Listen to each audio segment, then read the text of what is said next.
Good morning everyone, I welcome you to my channel.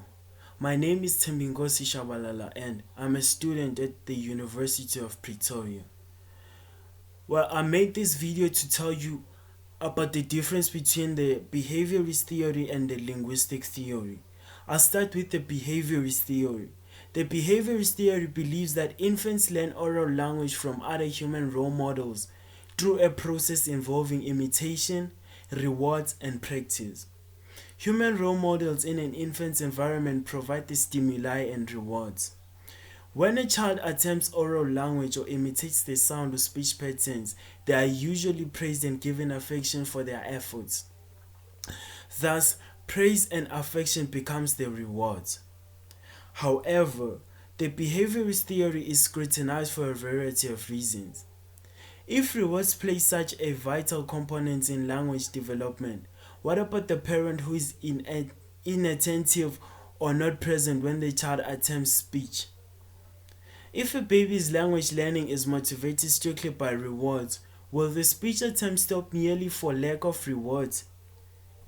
Other cases against this theory include learning the use and meaning of abstract words, evidence of novel forms of languages not modeled by others, and uniformity of language acquisition in humans. Well, now I'll tell you about the psycholinguistic theory. Psycholinguistics, as the word itself connotes or entails, is the alliance of two respected disciplines. Firstly, the cognitive psychology and linguistics. One dealing with the learning process and the other with language. So that one may say that psycholinguistics is concerned with the process of language learning. The union of two disciplines is a fortunate one since it makes possible the application of concepts and understandings that were overlooked when each discipline was considered in isolation. Well, when you're teaching a child how to read, you'll need to balance the two theories. Well, firstly, you'll need to deal with the behaviorist theory. You'll have to read the book for a child and check if the child imitates you.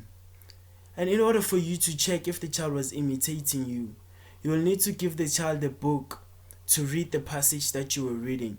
And if the child is reading it perfectly, then it means the child was imitating you. And in order for you to make sure that the child knows how to read, you'll need to reward the child.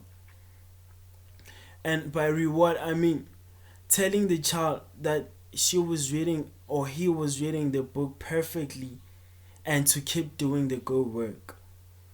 And you'll need to give the child the book to read because we know that practice makes perfect.